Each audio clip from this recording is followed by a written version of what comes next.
Olá, bem-vindos a mais um programa Fechamento.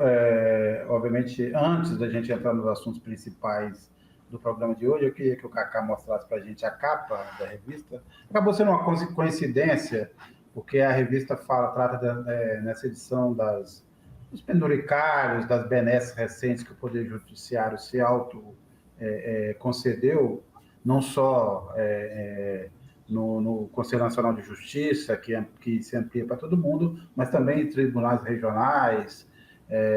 Isso, obviamente, não tem também nenhuma aqui intenção de entrar nessa discussão dessa briga entre o Senado e o Supremo. A gente vai debater esse tema, que é um dos temas que a gente vai tratar nesse programa hoje. Nem de longe era a intenção, acabou calhando que o Senado concluiu a votação da PEC, que limita as decisões monocráticas, as decisões individuais dos ministros, do juiz de forma geral, né, em todas as instâncias, mas atinge basicamente os ministros do Supremo. Mas está aí uma capa, uma reportagem muito interessante do André Barrocal. A gente também faz uma cobertura extensa e analítica, bem analítica, da vitória do Javier Milei na Argentina, outro tema que a gente vai passar por aqui hoje. Mas a gente vai começar esse programa hoje discutindo essa trégua no conflito na faixa de Gaza, na verdade, na operação militar que Israel empreende nesse momento na faixa de Gaza. Só lembrando os termos gerais do acordo, são 50 reféns israelenses que serão devolvidos. Israel vai libertar 150 prisioneiros palestinos e haverá uma trégua.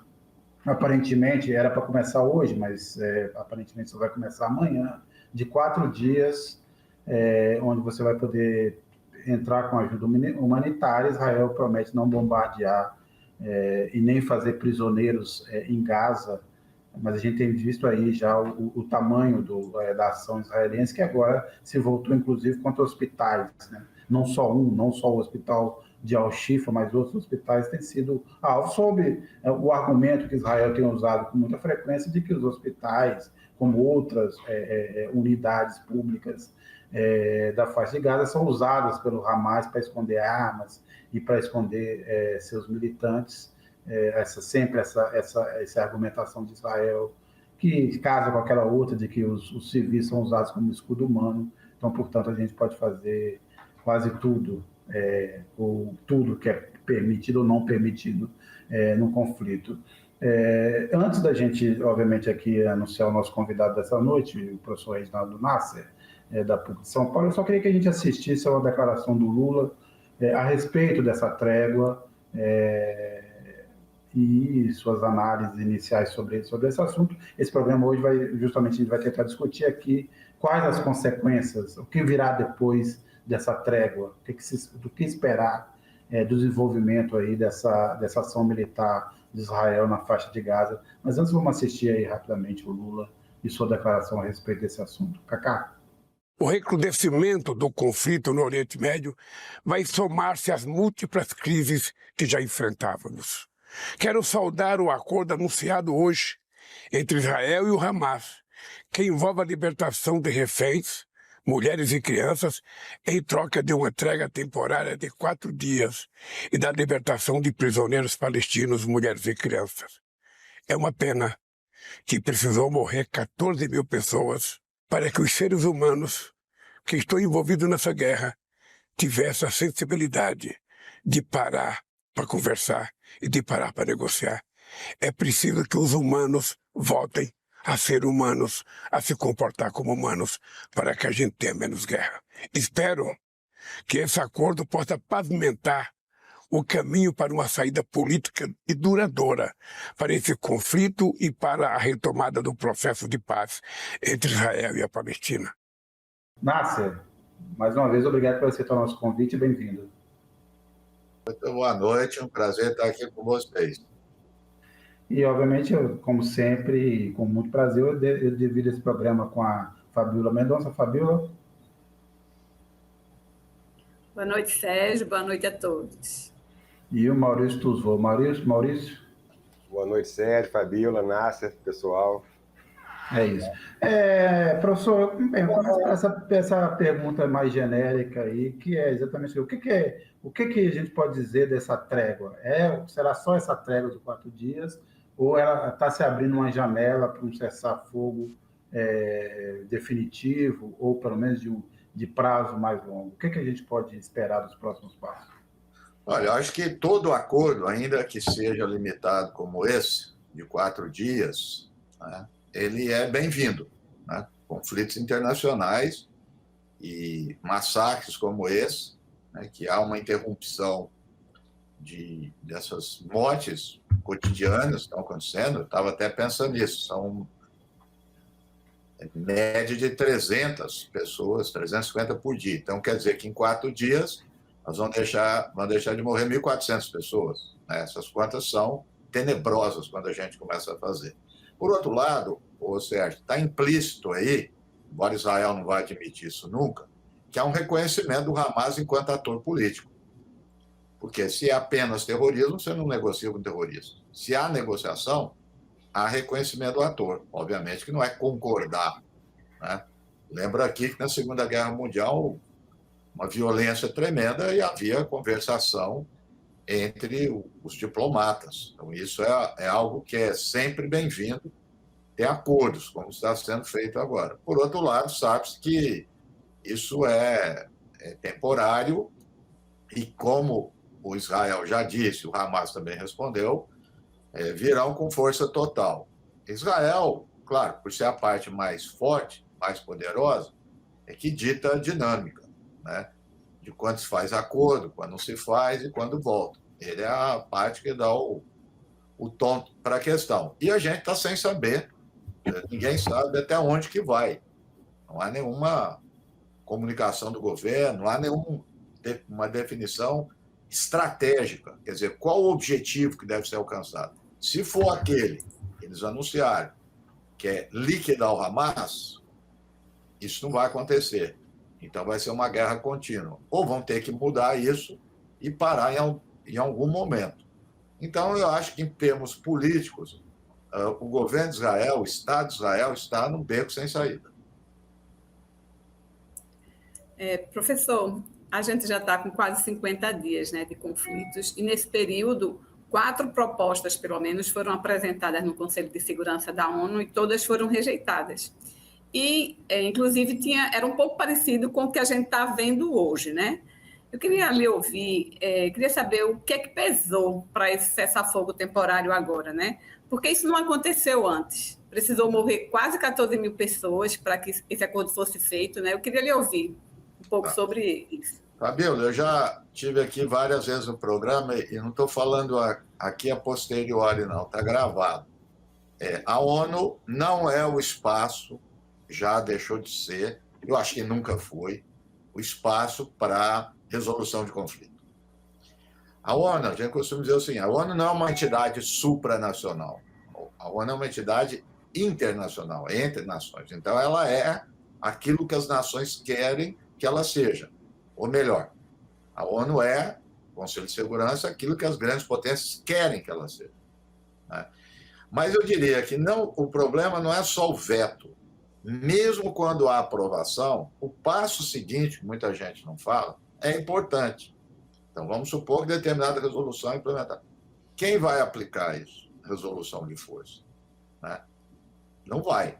Então, pela ONU, né, nesse tipo de conflito, não vai. De outro lado, nós temos assistido, já durante um tempo, a movimentação de alguns países na região, entre eles o Catar.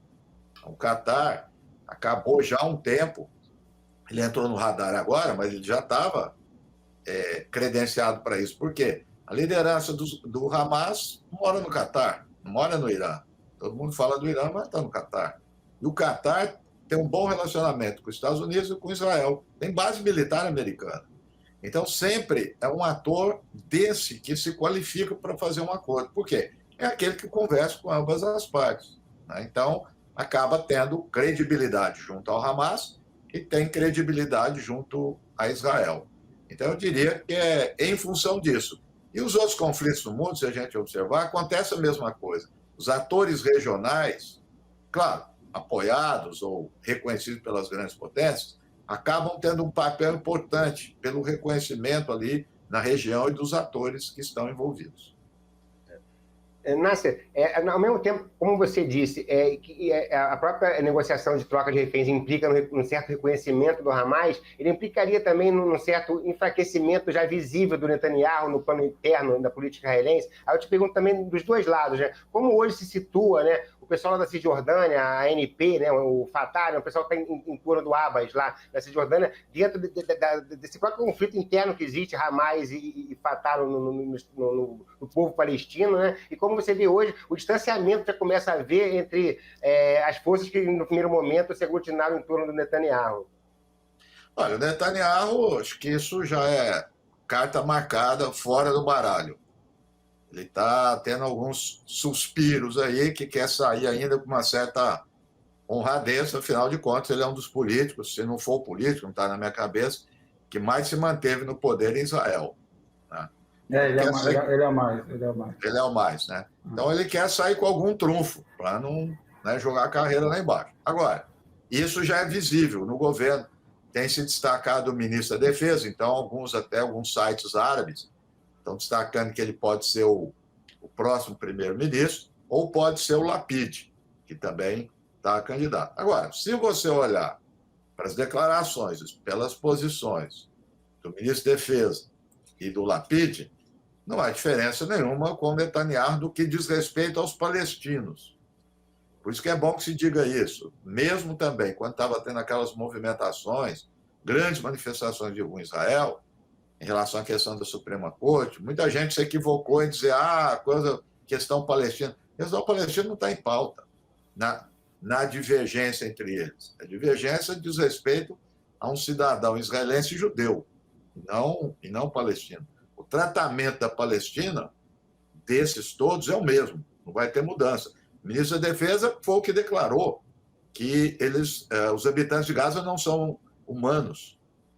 O Lapid diz que todos são cúmplices das ações do Hamas. Né? Do lado da Palestina, se o Fatah já era, né, já estava em declínio, já era desacreditado, agora mais ainda. Quer dizer, vários repórteres que têm feito cobertura na Cisjordânia têm dito que o clamor é pelo Hamas na Cisjordânia. E eu diria, tanto na Cisjordânia como em Gaza, o clamor pelo Hamas não é pelas qualidades do Hamas, né? Mas porque o Hamas é o único ator, né? O único ator político organizado e que está, vamos dizer, se credencia no uso dos meios da violência, quer dizer, das armas. Né? Ele aparece como uma força armada. Então, se você olhar na regularidade, quando não há conflito, o Hamas não é bem avaliado. Ele é muito mal avaliado quando não tem conflito. Quando tem conflito, ele sobe. Isso desde que está lá na faixa de Gaza. Isso é uma constante lá. Então, nesse momento, ele é o que aparece, porque não tem outro. Né? Não tem outra organização para substituir o Hamas. Né? Então, nesse tipo de negociação, nas ações do Hamas, ele acaba aparecendo como um ator de destaque e quase que o único na região da Palestina. Bem, a gente tem recebido algumas mensagens aqui. A Isabela da Milano Vieira. Acordo em Gaza é Netanyahu deposto já. A Joana Jordão. Cessar-fogo permanente. A Rita de Cássia. Vai ser um cessar-fogo mentiroso. E o Gilmar. É um descontrole total de Israel. Não dá para entender a diplomacia deles. Agora, Nasser, eu queria levantar um outro ponto também. Essa trégua também parte de uma pressão dos Estados Unidos, do Biden. E eu queria lembrar alguns dados que saíram recentemente. Quer dizer, tem saído algumas pesquisas, mas a mais recente coloca o Trump na frente do Biden. O Biden perdeu posição e perdeu apoio entre o eleitorado democrata, principalmente entre os jovens, e há nesse eleitorado democrata, e principalmente entre os jovens, um percentual de 70% que acha que os Estados Unidos tomou uma decisão errada nesse apoio incondicional a Israel. Eu queria saber o seguinte, como é que os Estados Unidos, que se tornou também uma parte importante desse conflito, como é que se ele ainda vai ter essa capacidade de resolver isso, e como é que o Biden sairá, a gente falou bastante aqui do Netanyahu, mas como o Biden sairá ao fim desse conflito? Olha, eu não diria que os Estados Unidos é um dos responsáveis por essa trégua, não. Eu posso dizer que houve um relaxamento, né? É interessante, quando há conflito na Palestina, é um negócio sui generis nas relações internacionais. Israel dita o ritmo para os Estados Unidos, não o contrário. Isso não é só pelo presidente, é pelo Congresso norte-americano. E como você está dizendo, há vamos dizer, um gap, há um desnível, um distanciamento entre as ruas, né, as ruas nos Estados Unidos, e entre a representação política. Porque o que as ruas estão dizendo não chegou na representação política, nem no presidente e nem no Congresso. Então, as manifestações estão crescendo, está crescendo a repressão também nos Estados Unidos, nas universidades, nos institutos, em todos os níveis. E o Biden está alguém praticamente ausente, e essa é uma das críticas do Trump, porque o Trump apoia Israel, só que ele diz que o Biden é fraco, o Biden não se manifesta. E antes de entrar aqui para conversa com vocês, eu vi, agora há pouco, eu não li os detalhes, por isso que eu só estou mencionando em geral, um centro importante nos Estados Unidos de direitos humanos, de ações constitucionais, obviamente deve ser maioria de democratas, entrou com uma ação contra o Biden. Biden, o Blinken, e eu acho que o secretário de Defesa, por responsabilidades na limpeza étnica que está havendo na Palestina. Temos deles, em caminho de genocídio. Por quê? Porque os Estados Unidos estão enviando armas. Então, os Estados Unidos estão participando diretamente. É um centro importante, assim, de credibilidade, e você vê como está entrando uma ação contra o Biden, né?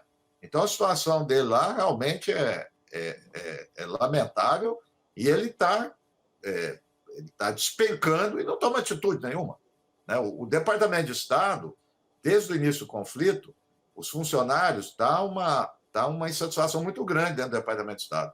Teve um alto funcionário que se demitiu e depois saiu lá aquelas mensagens que é comum sair nos Estados Unidos quando está em guerra, entre funcionários, mostrando insatisfação com a política do Biden, né? A política externa do Biden. Então, está crescendo dentro do próprio governo essa insatisfação, porque eles estão vendo o que está acontecendo, o que Israel está fazendo, está passando todos os limites, né? Professor, eu queria entender como é que vai ser essa liberação, né, tanto dos reféns quanto dos prisioneiros. Existe algum risco nessa troca, né, das pessoas? Eu também queria, viu? O risco sempre tem, né? É isso que eu estou dizendo. Isso não é fácil, não. Não é fácil. Ainda mais nessa situação que está as ações em Gaza, porque normalmente nesses conflitos a credibilidade são dos agentes humanitários, né? Coloca os agentes humanitários nisso. Nós vimos, inclusive, o conflito da Rússia e da Ucrânia, que praticamente funcionou, corredores humanitários, pequenos incidentes. Nesse caso agora está muito pior. Então, é para ficar atento a isso. Então, cerca de 80, 85 funcionários da ONU, de agências ligadas à ONU, já foram assassinados. O número de jornalistas é altíssimo, que são aqueles que têm um papel importante em fazer essa, vamos dizer, supervisão, né? Eu não sei, Fabíolo, se o Catar... Eu não vi isso. Eu vi que o Crescente Vermelho vai estar presente, mas eu não vi se o Catar, algum dessas monarquias árabes, vão enviar observadores, porque aí Israel ao respeito. Eu acho que seria importante que eles estivessem lá. Nássir, você citou o Catar, né? Me falou um pouco mais cedo sobre ele também, e eu tenho curiosidade sobre essa questão, porque o ocorrido, né, na Palestina, no início desse novo conflito entre o Hamas, né, no dia que os militantes do Hamas invadiram Israel, estava em curso, naquele momento estava em curso o acordo inédito, né, que o mundo inteiro assistia com alguma expectativa em relação à Arábia Saudita e Israel, né? Isso foi abortado naquele momento ali de cara, né? E eu queria que você falasse um pouco sobre isso, como é que essa presença do Catar será um fio que ainda pode religar, digamos assim, o mundo árabe a Israel da maneira da política de uma agenda positiva, e o papel de outros atores como o Egito, por exemplo, esse xadrez aí, e sobretudo o Irã, né? O que você está achando do Irã até agora? Porque muito se fala do Irã, mas o Irã está um pouco à parte, ao que me parece, não? Sim. Olha, nós podemos dizer que os Estados Unidos, volta e meia a gente vem aqui e criticar que é ineficiente os Estados Unidos, não só discordância ideológica, mas da ineficiência. Num aspecto, os Estados Unidos foi eficiente até o momento. Ele montou uma estratégia na década de 70 até hoje, que é isolar a questão palestina dos países árabes. Isolou. Trouxe o Egito, foi o primeiro, que era o país mais importante, e na sequência foi trazendo outros países. Todos os países praticamente em torno, com exceção da Síria, todos os países árabes em torno dos Estados Unidos ou de Israel. Isso ganhou um impulso com o Trump, e muita gente dizendo que ele era bestalhado, bobão e tal, ele fez coisa da perspectiva norte-americana importante. Veio com os acordos de Abraão, que era para solidificar isso. Trouxe Marrocos, Sudão, trouxe Emirados Árabes, o Catar ficou ali. Então, e a Arábia Saudita ficou de fora. Não entrou. Apesar de se dar bem com Israel, mas não entrou. Então, o que aconteceu? Já durante esse processo, esses países começaram também, paralelamente, se aproximar de outros países, de Rússia e China. E esse é um fator inédito. Eu tenho chamado a atenção nisso. Há cerca de 2 anos eu estou escrevendo artigos sobre isso. Porque nunca aconteceu isso. Da Rússia, claro, com exceção da Guerra Fria. Mas da Rússia pós-Guerra Fria está lá. E não foi só a questão da Rússia na Síria. Não é só isso. Eu tenho pesquisado a relação da Rússia com a Arábia Saudita e Emirados Árabes. É uma relação muito próxima. A Arábia Saudita e a Rússia estão na OPEP+, e determinam o preço do petróleo no mundo. Emirados tem uma relação fortíssima entre as elites, investimento, fundos de investimento, tudo. E a China entrou com tudo nisso. Então, esse cenário é diferente. Tanto é que essa semana, o que aconteceu? Algo inédito. O primeiro lugar que esses países árabes, junto com o ministro palestino, visitou foi Pequim. Depois de Pequim, Moscou. Agora parece que eles foram para Londres. Né? Então, há um cenário diferente. Às vezes as pessoas dizem assim, mas não mudou nada. Mudança em política internacional é lenta. Há uma mudança. Não é porque eles estão ligados à questão palestina, vão voltar, não. É porque tem oportunidade com outras grandes potências e estão com medo das ruas. As ruas estão pressionando pelo que Israel está fazendo. Hoje eu vi uma manifestação, um deputado, mas como a gente sabe, a ditadura do Egito, que é para valer, não é brincadeira, um deputado do Egito foi ao parlamento, pegou um acordo de paz com Israel, que é de 77, 78, fez isso aqui, rasgou. Falou, o que a gente tem que fazer com isso, com Israel? Porque nós não podemos permitir que aconteça isso com os palestinos. Então, aqui e ali, pontualmente, está aparecendo vários sinais. A rainha, entrevista da rainha na CNN, a rainha da Jordânia. A Jordânia é o país mais próximo de Israel. Foi lá e falou que é apartheid. Israel enviou notas de protesto, etc.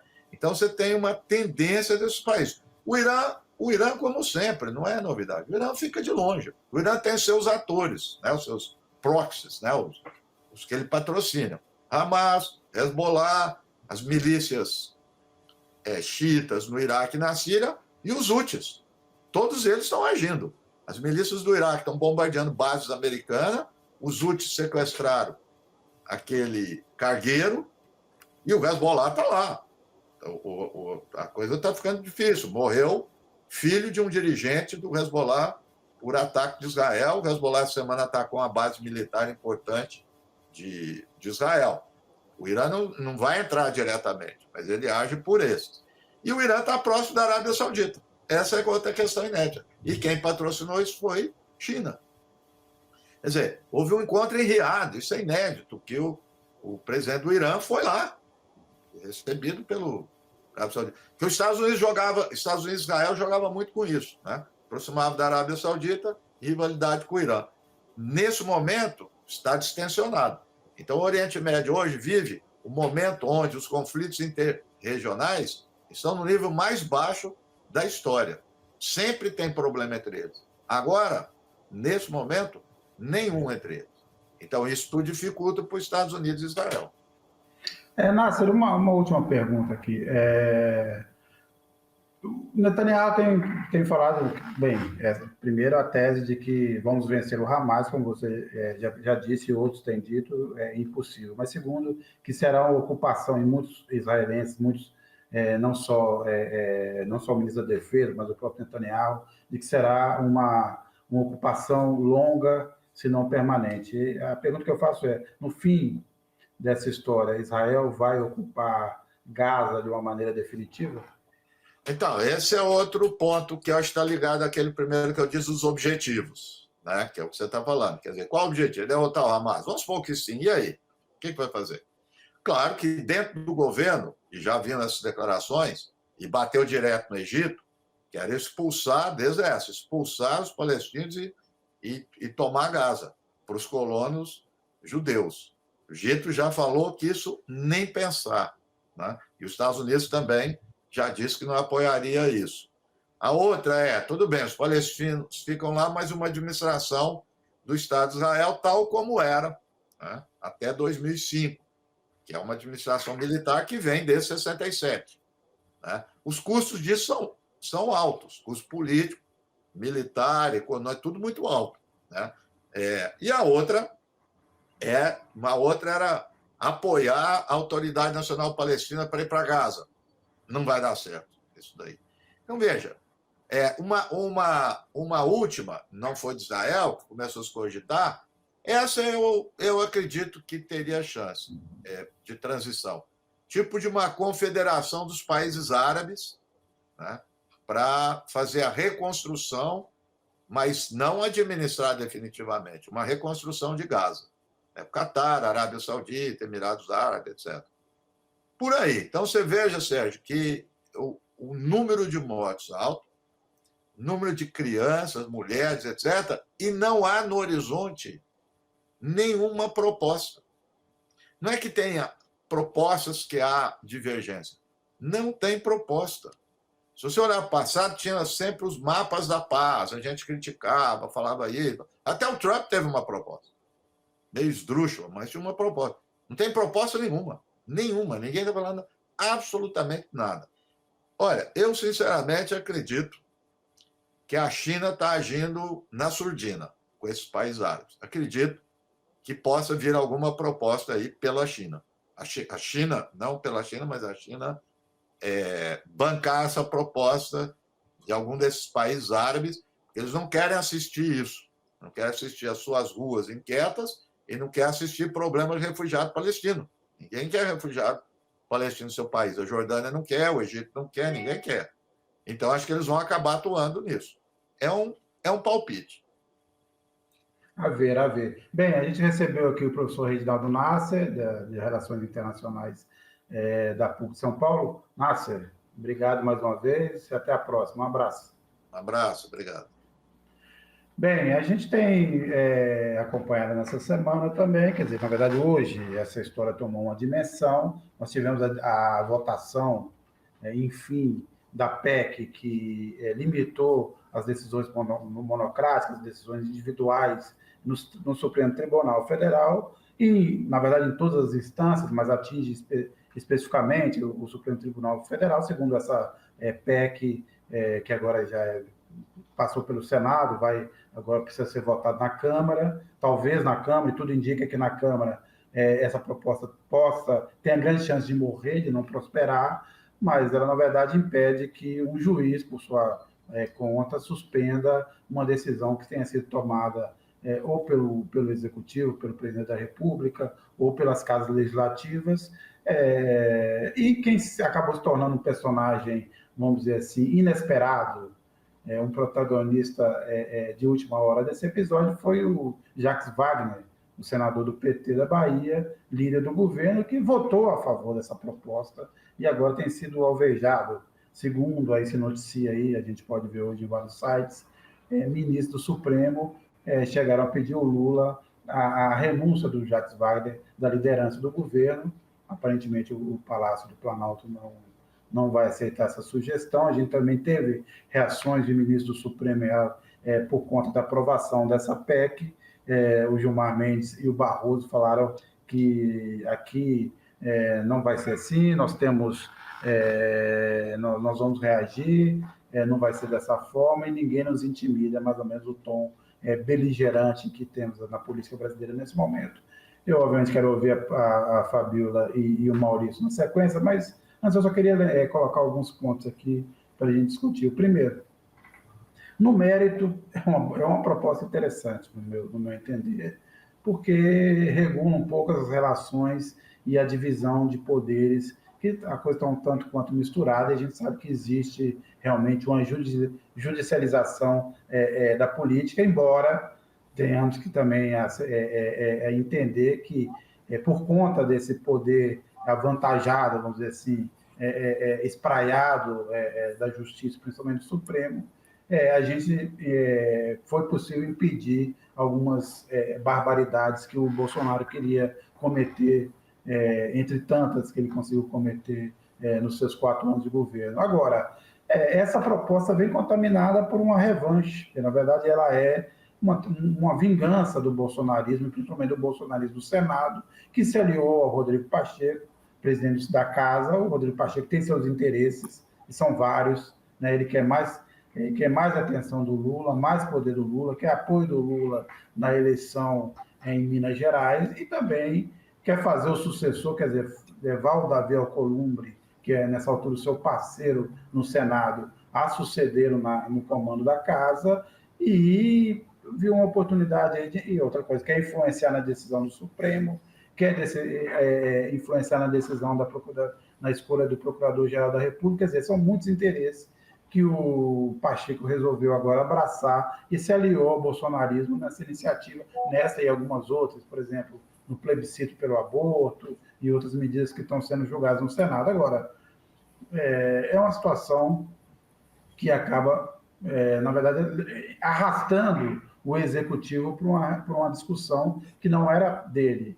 Agora, Fabíola, que consequências que você acha que isso terá? Você acha que, como está se indicando aí, você vê a possibilidade dessa PEC morrer na Câmara, o Arthur Lira barrar essa PEC? O PT, por exemplo, a Gleisi Hoffmann tem dito que usará de todas as forças possíveis para que esse projeto não prospere.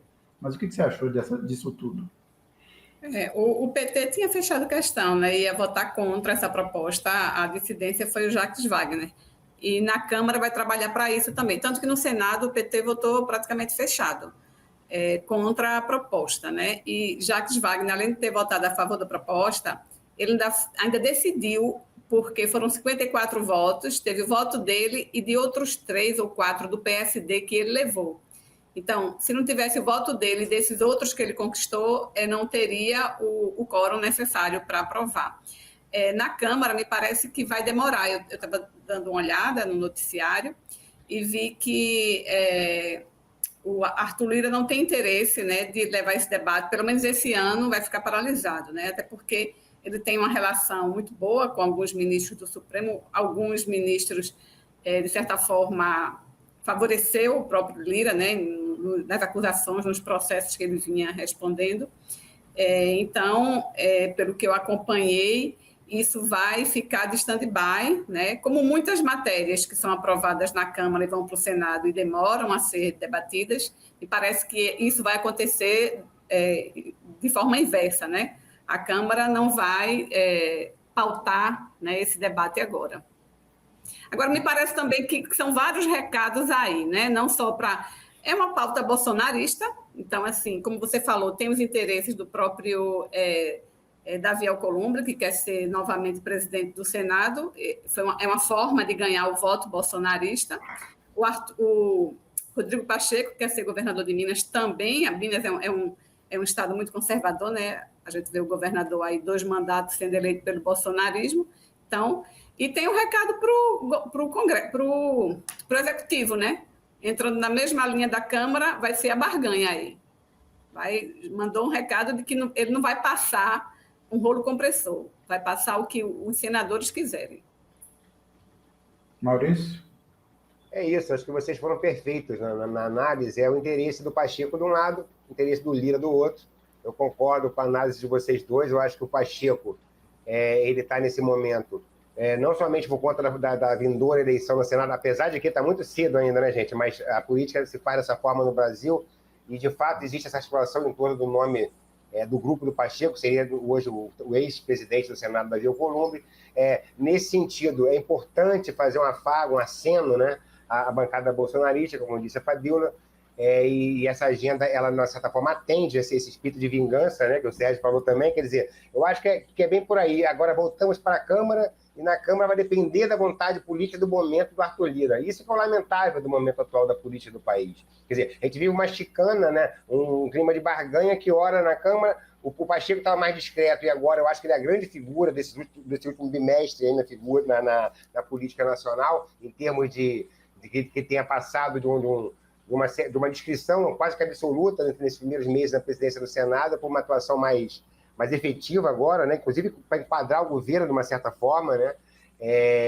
E aí tem esses vários recados, como a Fabíola falou também, na questão do Jacques Wagner. É bom lembrar que o governo, o Jacques Wagner, ele negociou um recuo importante no relatório inicial, só para explicar, são chamados atos normativos. O que ficou derrubado agora a possibilidade de um único juiz do STF, uma decisão democrática, ele derrubar atos normativos que tenham sido publicados pelo presidente da República, presidente do Senado, da Câmara e do Congresso. Antes, na versão original, isso se estendia aos ministros também, o que dificultava uma série de medidas de governo, até seria talvez entrar fundo demais na seara de uma questão que o próprio STF pode se autorregular, como se autorregulou na questão do pedido de vista. Porque não havia necessidade disso. Já que Wagner muito habilmente negociou essa questão, e não se sabe por quê, enfim, não falei com o senador, não sabe por que ele, no final das contas, acabou individualmente votando, ao contrário dos outros 7 senadores do PT que votaram contra.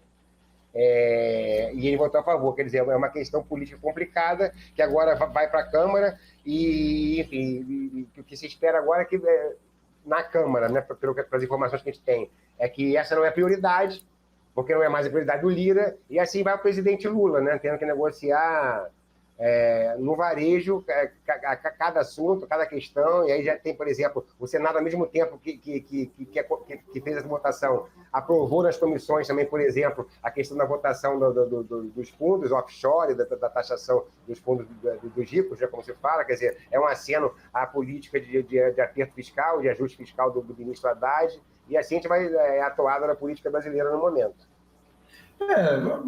Boa parte o Jacques Wagner agiu, não com o apoio do governo, mas com alguma aceno do governo, que ele sendo líder também não queria virar um empecilho. Eu acho que a bancada do PT votou de uma forma e ele, Jacques Wagner, votou de outra, para manter também uma ponte com o Pacheco, porque também não se pode perder essa ponte em vista dessa eleição do Senado. Também não pode ser uma derrota fragorosa, entendeu? Tem que ter alguma possibilidade de acordo para que o Davi Alcolumbre não seja eleito pelo bolsonarismo e o Senado vire um problema, como tem sinalizado. Mas lembrando, o Lula viaja em breve para a COP28, que vai acontecer em Dubai, e promete, ou pelo menos dizem os jornais, que ele deve anunciar nos próximos dias, antes da viagem, que é na segunda-feira, tanto o nome do indicado para o Supremo Tribunal Federal, para a vaga da Rosa Weber, quanto o novo Procurador-Geral da República.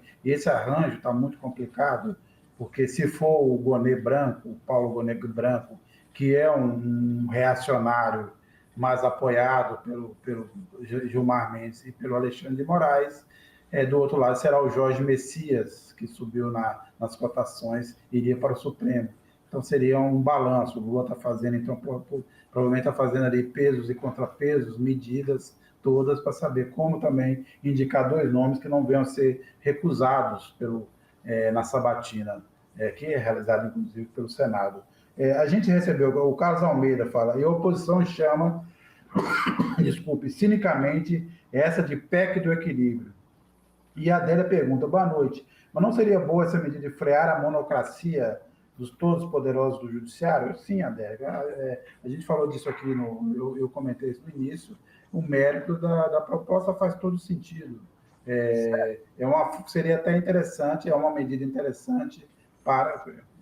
O Maurício falou bem que o próprio Supremo poderia regular isso, mas uma decisão dessa também permitiria um rearranjo dos poderes, dos 3 poderes da República, mas ela surgiu dessa forma de vingança, e, portanto, ela nasce contaminada. Né? Ela nasce contaminada. Sério. Só uma ilustração, você falou do Messias, me lembrou, até para essa pergunta da Adélia também, fazendo exercício de imaginação aqui, da forma como foi aprovado pelo Senado, se isso vigorasse, por exemplo, o Supremo não teria conseguido impedir que o ex-presidente Jair Bolsonaro nomeasse o Alexandre Ramagem para a direção nacional da PF. Todo mundo fala, pô, que legal. Mas, por outro lado, né, esse pessoal progressista, sobretudo, se vigorasse também, não poderia impedir que a Dilma nomeasse o Lula para a Casa Civil, na famosa, você falou do Messias, eu me lembrei. Naquele momento lá, que a pedido do Muro, o Supremo impediu que o Lula fosse nomeado ministro da Casa Civil, enfim, o resto é história. Né? Pois é. Eu acho que a questão, como você disse, Sérgio, não é o mérito, é a forma como aconteceu. E hoje, na fala do Barroso, né, do presidente do STF, ele fala, claro que ele não vai defender, né, o mérito, mas ele diz que isso é um retrocesso, que em todos os países onde isso aconteceu foi o início, né, do retrocesso, né, onde começa a quebrar, né, os trâmites democráticos, né, do país. Então, é uma coisa realmente que precisa ser pensada, porque isso pode ser o começo de outras coisas que podem vir, né?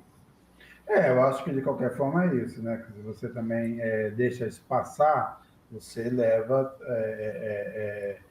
joga água no moinho para quem quer fazer também uma interferência a ponto de querer dominar o judiciário. A gente tem visto isso acontecer em vários países, obviamente, por sorte nossa, não é o Bolsonaro no poder, mas, por exemplo, o próprio Netanyahu, que a gente estava falando agora há pouco de Israel, Gaza, ele, com a maioria no Congresso, conseguiu domar o poder judiciário a seu favor. Ele que respondia por vários processos, acusações de corrupção, conseguiu fazer uma mudança no judiciário favorável a ele e aumentou o seu controle sobre o judiciário. Aconteceu na Polônia, aconteceu na Hungria do Viktor Orbán, então é também um risco que precisa ser avaliado. A gente teve também, Fabílio e Maurício, essa semana saiu uma pesquisa Atlas, e não são números muito bons para o Lula. Lula, pessoalmente, ainda é aprovado por 50% e 47% desaprovam a atuação do Lula na presidência. Quanto ao governo, pela primeira vez que essa pesquisa é feita desde então, nesse ano, o percentual de ruim e péssimo superou o percentual de ótimo e bom na margem de erro. Então, vamos dizer que o cenário está mais ou menos o mesmo. Na última pesquisa, o ótimo e bom era 44, o ruim e péssimo era 42, agora está 45, ruim e péssimo, 43, ótimo e bom. Quer dizer, uma variação dentro da margem de erro, mas a gente não teve uma grande melhora.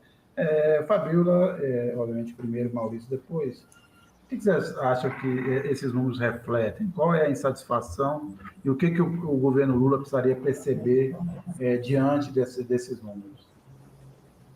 A gente tem aí o quê?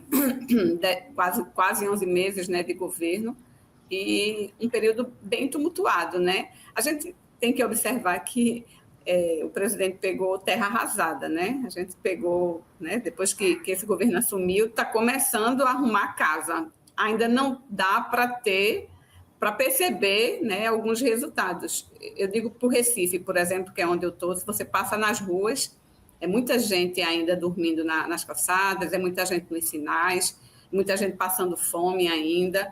Então, são coisas que são visíveis e que ainda não deu tempo de se resolver, né? Eu acho que quando começar a aparecer, embora, assim, alguns dados, a questão do emprego mesmo já deu uma melhorada, né? Mas quando começar a aparecer alguns dados do que está sendo feito, tem muita coisa sendo votada ainda no Congresso, né? Então, assim, eu acho que esses números refletem a falta de resultado que as pessoas não estão percebendo ainda, né? E considerando também que boa parte né, das pessoas que se colocaram contra, tanto ao governo contra o presidente, são dos evangélicos, né? São pessoas evangélicas que sempre foram contrárias à oposição ao governo do PT. Eu acho que o governo precisa, de fato, perceber, né, que esses números estão cada vez piorando, então precisa agir com mais velocidade, dar respostas mais urgentes, que é isso que a população precisa. É isso, eu acho que é um alerta, entendeu? Porque uma coisa interessante nessa pesquisa, Sérgio, Fabiola, o pessoal que nos acompanha, é que um item que me chamou a atenção. O Brasil, na opinião de 54% dos entrevistados, o Brasil melhorará nos próximos 6 meses a um ano. O mesmo número, mesma porcentagem, 54% disseram que acredita que haverá mais empregos no país nos próximos 6 meses a um ano. Quer dizer, há uma percepção ainda otimista das coisas acontecendo. Isso vai ao encontro que a Fabiola falou. Quer dizer, o povo, de certa forma, está percebendo que as coisas estão em andamento, mas até quando, né, isso vai durar no quadro de deterioração da aprovação do governo, né? E, ao mesmo tempo, a gente vê nos itens, aonde você acha que o governo está sendo pior? Aí deu justiça, corrupção e segurança pública.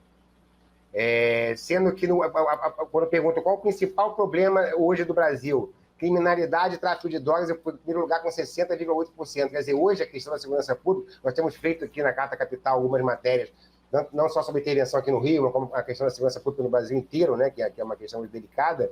E a gente vê hoje que é realmente um calcanhar de Aquiles, não só desse governo, mas do país, da nação. A nação brasileira precisa superar hoje esse clima de medo, que seja representado por traficante, milícia, ou qualquer um desses desmandos que acontece no país. A percepção de corrupção, por exemplo, ela é só um discurso que foi herdado do bolsonarismo, foi herdado do antipetismo, quando a corrupção aparece em segundo lugar com 50%. Não, essa questão da percepção sobre a corrupção é a mesma percepção que a gente tem sobre as violências diárias. Cara. Quando você vê, por exemplo, uma pessoa que vive sob o jugo de milicianos aqui no Rio, por exemplo, ela também está o tempo todo vivendo sob o jugo da corrupção, seja de Estado, do agente do Estado, seja dos próprios milicianos. Quer dizer, existe uma percepção hoje na população brasileira de que o clima não está bom no país, apesar dos esforços do governo. E como mudar? Não sei também, né? Senão seria candidato a presidente, não seria jornalista, mas o fato é que precisa o governo encaminhar algumas coisas que sejam mais visíveis nesse sentido aí do povo se sentir mais seguro dessas questões de violência e justiça. O Valmir Gomes, o presidente Lula deveria dar mais atenção e prioridade a temas progressistas internos e esquecer um pouco lá fora. Poxa, o Omar Zanella, está demorando muito a chegar dos empregos. A Rosângela Costa, quando vão acordar? Quando chegar no fundo do poço? O Tibério, se Lula ficar fazendo tudo o que o Lira quer, vai perder não só a opinião do mercado, mas também a opinião pública. Vai chegar a hora de enfrentar o Centrão, ou então outro Bolsonaro aparecerá. Mas esse é um dos pontos também que já apareceram em outras pesquisas, esse ponto levantado pelo Valmir Gomes, uma sensação de que o Lula tende a se dedicar muito mais tempo à política externa do que à política interna. A gente também precisa compreender que o Brasil, que o Bolsonaro, essa é uma das piores, das tantas heranças malditas do Bolsonaro. O fato de ter transformado o Brasil num par internacional exigiu, obviamente, um esforço de reconexão do Brasil. Então, o Lula fez esse trabalho, fará novamente, como eu disse, segunda-feira, ele está indo para uma viagem que não será uma viagem curta, ele vai para a COP, depois ele vai fazer vai aqui em Dubai, vai fazer algumas outras visitas no Oriente Médio, ele vai à Alemanha, tem essa discussão do acordo União Europeia-Mercosul. Agora o Lula, tentando se reposicionar, falou muita coisa e foi criticado. Foi criticado em relação às suas declarações na guerra da Ucrânia, foi criticado em relação a essa invasão de Israel à faixa de Gaza e o conflito no Oriente Médio, mas também é parte do jogo. O Brasil está de volta, ao mesmo tempo conseguiu atrair novamente mais investimentos, por exemplo, recuperar o Fundo Amazônia, há uma aposta nessa área do meio ambiente. Agora, o Brasil também precisa apresentar um projeto. A sensação que eu tenho é que as pessoas estão acham, e me parece que é realmente pouco, simplesmente reconstruir os projetos antigos, seja Minha Casa Minha Vida, seja reformular o Bolsa Família. Está precisando de uma ideia nova, e talvez essa ideia nova seja a política de transição sustentável, que não é só a transição energética, mas ela ainda não saiu do papel, né? Ela depende ainda de uma série de articulações, o Maurício que acompanha isso muito bem, mas ainda estamos a dever. Talvez esse seja o grande projeto que seja capaz de reunificar o Brasil em torno de um rumo, ou seja, como o Brasil pode ser protagonista nessa transição, não só energética, mas da produção sustentável, atrair investimento, e o Brasil tem todas as condições de ser um dos líderes nesse setor, primeiro, porque tem a Amazônia, segundo, porque tem uma matriz energética já bastante limpa em relação ao resto do mundo. A terra, então há espaço, por exemplo, para fazer uma produção mais racional, desde que você preserve os biomas, não destrua como você está destruindo a Amazônia, como você está destruindo o Cerrado. Então, são esses pontos, assim, é um momento difícil mesmo, porque a gente sabia que ia ser difícil e doloroso, e que não ia ter lua de mel, como não teve, quer dizer, a gente teve o 8 de janeiro, então não precisa dizer mais nada, quer dizer, 8 dias depois da posse, uma semana depois da posse, já queriam dar um golpe. E tem um Congresso que faz chantagem todo dia também, né, Sérgio? Tem um Congresso. E a máquina de desinformação continua operando, né? Fortemente. E a oposição está ali organizada. E tem uma parte do Brasil, né? A gente acabou de ver o que aconteceu na Argentina, né? Esse clima continua contaminado, né? Agora, é isso. O Lula precisa também retomar as rédeas da negociação interna, para não parecer que ele está refém do Lira e do Rodrigo Pacheco, ou de quem quer que seja, né? Esse é um ponto importante. Agora, uma pergunta final aqui, Maurício e Fabiola. Eu falei aqui da Argentina. Vocês acham que o Lula deveria ir à posse do Javier Milei? Na verdade, eu tenho dúvida quanto a isso, né? Porque a gente sabe que o clima lá não vai ser nada favorável a ele, mas ele representa o país, né? Ele é o representante oficial, legítimo do Brasil, portanto, nessas condições, ele deveria ir. Porém, o cenário lá vai ser o pior possível para ele. Eu acho que, enfim, quem conhece o Lula, assim, e é próximo ao Lula, diz que ele está bastante aborrecido com algumas coisas que o Milei falou durante a campanha, né? O Lula, embora ele seja um político, né, muito hábil e enfim, não faça de forma alguma política com fígado, né? Ele sempre foi um cara muito tranquilo para poder... Até as pessoas acham que ele engole alguns sapos, embora ele próprio seja o sapo barbudo, né, como dizia o Brizola, mas o fato é que nós temos, assim, em relação à aposta é complicado, porque ao convidar Bolsonaro, ele continua bravateando, né, o Milei, e todo mundo aposta que esses 2 meses que restam do governo Alberto Fernandes, até a posse do Milei, e nos primeiros meses de governo do Milei, ele vai ter que... Não, desculpa, Paulo, 2 meses não, a posse é 10 de dezembro. Alguns dias. São 2 semanas, não, perdão. Nas 2 semanas que resta até a posse do Milei. E nos primeiros meses do governo do Milei, ele vai ter que parar de bravatear um pouco, como fez na campanha, e fazer a política real, né? Isso vai desde as propostas loucas de fechar Banco Central e tudo mais, que ele vai ter que ter o apoio do parlamento, desse, o partido do Maurício Macri, né? Esqueci o nome agora, acho que Juntos pelo Câmbio, Juntos pelo Câmbio. Não, esse é o nome da chapa, mas o partido chama de PRO, alguma coisa, enfim, é republicano. Mas, enfim, o partido do Maurício Macri. Ele vai ter que contar com esse apoio na Câmara, o partido do Milei, a terceira força, né, é minoritário, e, enfim, a gente vai ter um desdobramento do Milei personagem, candidato, do Milei presidente. Agora, para a campanha, para a posse, perdão, como justamente daqui a 2 semanas, está em cima da hora, eu não sei o que vai acontecer. Eu acho que seria diplomaticamente ruim o presidente do Brasil não estar na posse do presidente da Argentina, mas, de toda forma, na pior das hipóteses, o Celso Amorim estará lá, o ministro Mauro Vieira estará lá. Eu não sei se o Lula irá, mas, de toda forma, acho que uma distensão, é natural que haja uma distensão entre as pessoas próximas, a entourage lá do Javier Milei, em relação ao governo brasileiro, né? E, afinal de contas, é um parceiro, depois da China, o principal parceiro comercial da Argentina é o Brasil. Fala-se também que o Lula vai acabar enviando o Alckmin. Aliás, o Alckmin pode até reclamar. Quer dizer, o Lula só manda o Alckmin para as piores viagens, né?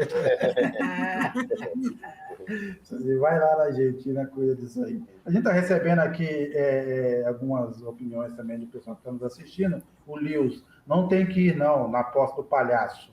O Luiz Costa Lima Neto, eu não iria nessa posse.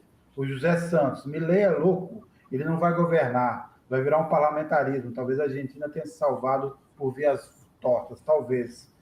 O espírito do cachorro do Milei, que apareceu aqui entre nós. Lula pode fazer chover nota de R$200 O que chega no zap da irmã Neide é que o Bolsonaro mandou dinheiro do céu para compensar o roubo do Lula. A ignorância da esquerda sobre o ambiente digital é chocante. Perderemos. A Jane Alencar. O Translocado vai transformar a Argentina em um inferno com suas propostas absurdas. O povo vai se arrepender e, quando precisar de saúde pública e educação pública, aí vai se revoltar, o estrago vai ser feito. E a Adélia pergunta o que a gente acha da comunicação do governo em relação à educação das medidas positivas. Então, Adélia, é sempre uma discussão que volta, mas assim, o que acontece nesse momento? Primeiro, falta dinheiro para fazer campanhas, e talvez falte uma ideia, um projeto também, mas, de qualquer forma, tem sido difícil combater, como disse aqui o espírito do cachorro do Milei, essa máquina do universo digital. E não é só mais assim.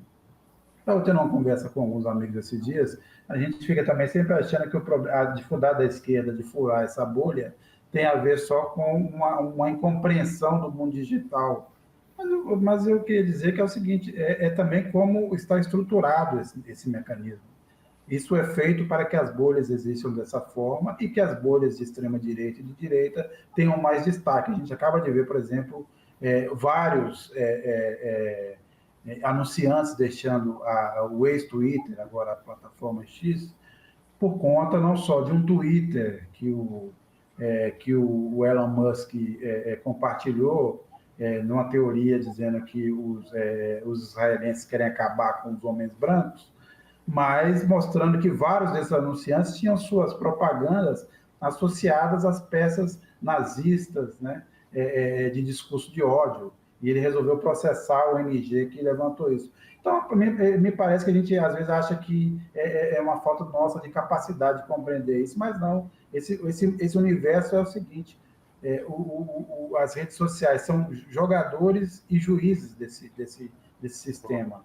Então, eu acho que a questão está na regulação, ou seja, em alguma hora o mundo, de uma forma até transnacional, terá de discutir uma maneira de ter uma regulação das redes sociais. Não sei se Deus dará o vale tudo, onde prolifera o discurso de ódio, a xenofobia e outros crimes lá. Então, não sei o que o governo poderia fazer mais além disso, sem contar também a mídia tradicional, que é antilulista. Muita gente se empolgou com o fato de que, ameaçada pelo Bolsonaro, a mídia tradicional reagiu. A gente tem visto vários casos recentes, por exemplo, como essa história da dama do tráfico, uma invenção criada pelo jornal Estado de São Paulo, não foi pelo gabinete do ódio, não foi pelo o Carluxo, foi por um jornal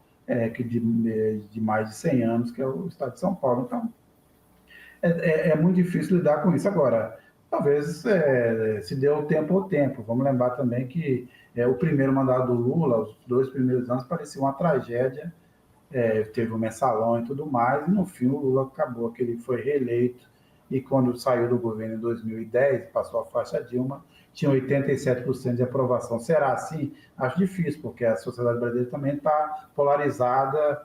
Desculpa, eu usei esse termo, polarizada, mas é mais do que isso. Foi tomado por uma violência política, porque eu queria para vocês também, outra hora a gente pode desenvolver aqui mais, não vou chatear demais hoje aqui nos Estados assistindo, essa ideia sobre a polarização.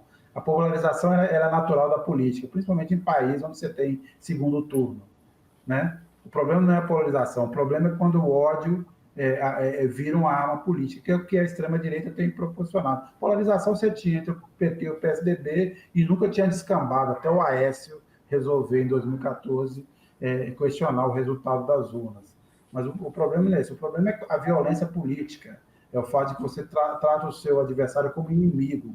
E quem trouxe isso para a política foi essa ascensão da extrema-direita, financiada por bilionários e que tem nas redes sociais um caminho, uma avenida para espalhar o seu ódio. Mas eu não vou me estender mais nisso, não. Maurício e Fabio, outra hora a gente pode conversar, eu também queria que quem nos acompanha também opinasse sobre isso, mas, bem, eu agradeço quem nos acompanhou até agora, já estamos aqui chegando aqui quase ao fim de novembro, quer dizer, essa é a penúltima semana de novembro, já estamos entrando aqui já nas festas natalinas. Amanhã é Black Friday, então aproveitem, por exemplo, para assinar a revista, dar de presente uma assinatura da revista para os seus amigos e principalmente para os seus inimigos.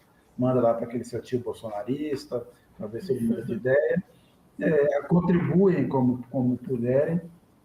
A gente precisa muito do apoio de vocês para continuar existindo e participando dessa discussão aqui no debate público brasileiro, no que a gente puder acrescentar. Fabíola, Maurício, até a próxima. Pessoal, muito obrigado.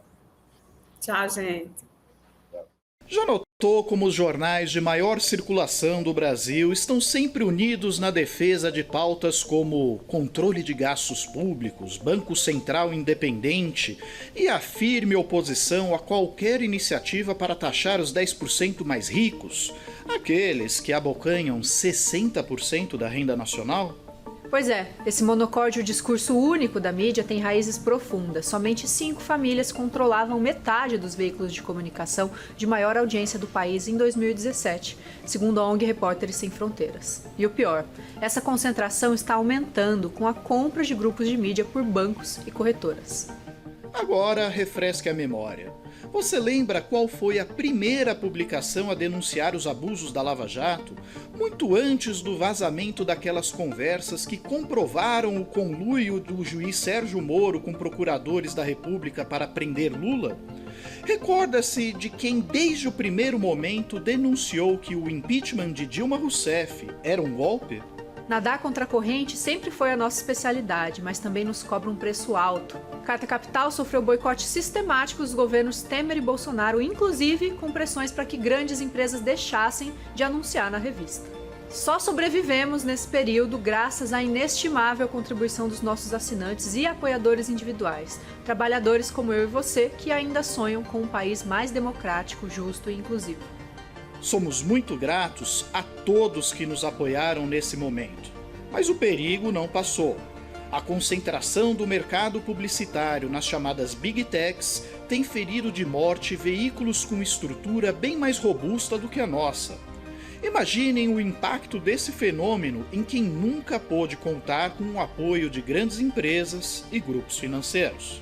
E é por isso que renovamos o pedido de apoio. Só conseguimos manter o jornalismo corajoso, honesto e transparente de Carta Capital com as contribuições de nossa comunidade. Não adianta criticar a mídia corporativa e não apoiar quem sempre esteve ao lado da democracia, da diversidade e dos direitos humanos. Faça sua parte. Contribua com Carta Capital. Faça uma assinatura para receber a revista em sua casa ou faça uma assinatura digital.